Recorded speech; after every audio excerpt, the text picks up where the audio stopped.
Emmy's so proper.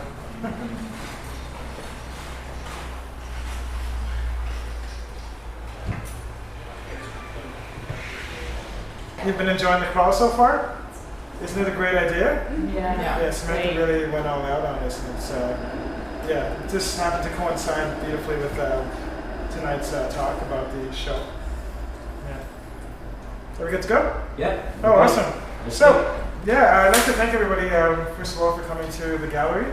A little bit about Worth Gallery. It's really dedicated to mural works. So murals you see in the streets, a lot of the public arts. We try to encourage to have shows here. A lot of mural artists have shown here. With the better mural artists, such as Bacon. We had Renton here a couple weeks ago. Renton's the artist that did the East Palace, the facade on that. Incredible artist.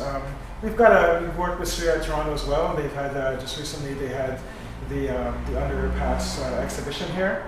So it really brings in quite a collection of artists of different walks of life and different practices into the space. Enough about them. Let's talk about me and my exhibits.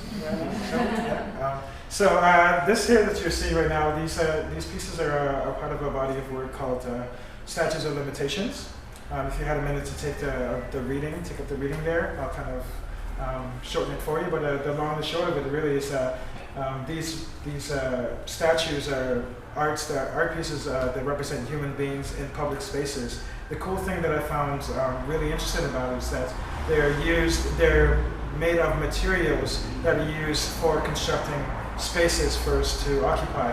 So the idea, the duality of it being these materials used to kind of create statues of us as human beings in these expressive positions was really the pull for me, what I found most interesting and why I used them as the subject matter. A lot of these emotions, as a portrait artist myself, it's all really about connecting and enhancing emotions that you see within the paintings. Again, all these paintings are done in spray paints, which in itself, is a challenge. No stenciling has been done, no masking. It's all freehand work. I actually had a bit of a quantum leap in this body of work, whereas prior to I was using a brand known as Montana Black. It's most prevalently used, but for these ones I use Molito as the brand, and it's a far superior brand of spray paints I find. It was recommended to me by Bacon. Bacon's an incredible artist, I kind of mentioned before. He is shown here at the gallery. But what really stands his work apart is really the spray paint brand itself. And I found that in this process of creating these works, it is such a superior medium in terms of the control. A lot of my work is really detailed. So being able to get all those details in was a big part of it. I forgot to actually get out the cans of spray paint that I actually use, which are just in the back in my office there. Give me a minute, I'm going to quickly run over there and get it, because I think it's really important for you to see exactly what was used and what the brand looks like.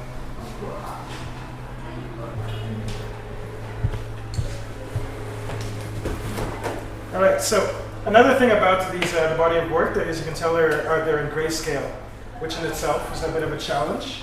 I liked using it because of that challenge, and you can really expand on some of the emotions using the full range of values.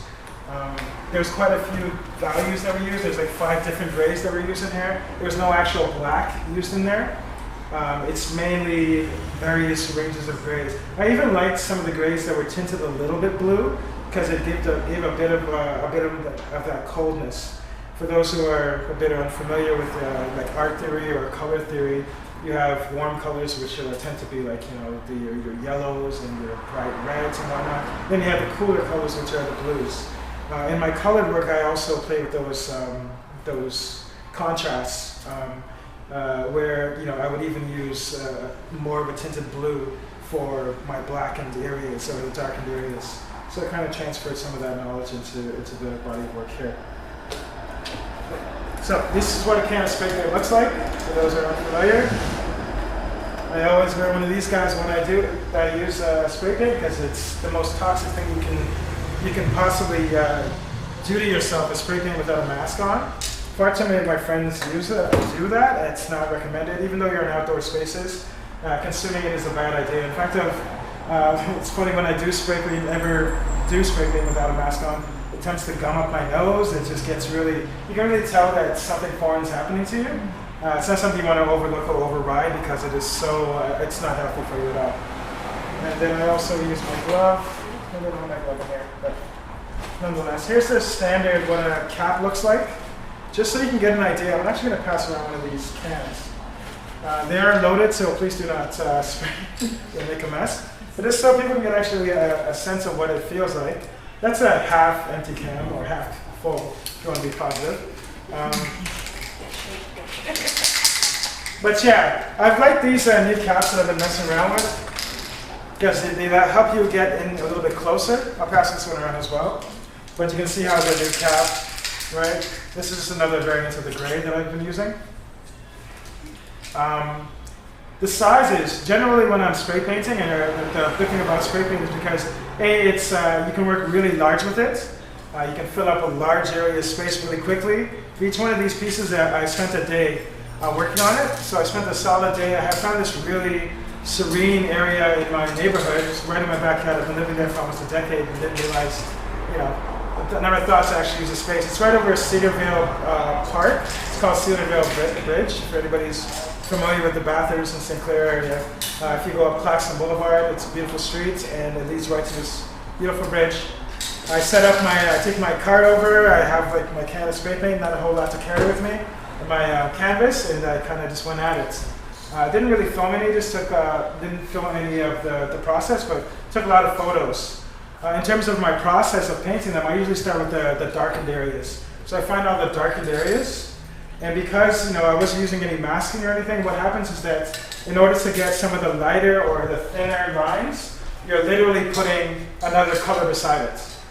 So you got your line that's, let's say, this thick. In order to thin it, you have to then put the line beside it. So it's a lot of layering, it's like a chess game when you are spray painting, because you got to think about where you want to leave light and dark. So again, why I like to put in the dark areas first is because they end up getting cut and turning into small areas. A prime example over there is the Neptune piece there, where you can see all the dark areas were put in first, and all the lighter areas are then put into carve and cut out the shapes. Any questions offhand? I know I've kind of ran through a lot of things. Yeah? Has anybody spray painted themselves or dabbled in it? You have? Oh, we got some spray painters in the house, some competition? I used to tag with it. You used to tag with it? Oh, right. You're the one my mom warned me about it. She used to but all kidding aside, it is a fun medium to use. I like to wear a glove on as well when I spray paint. I've discovered that it's for some of the finishing touches, getting in there closer, because my glove gets gunked up and stuff. It's okay to go in there at the end and do some of the details, the finer details without the glove. Yeah, and that's the art of spray painting. Yeah? Thank you so much. Again, I appreciate you all coming.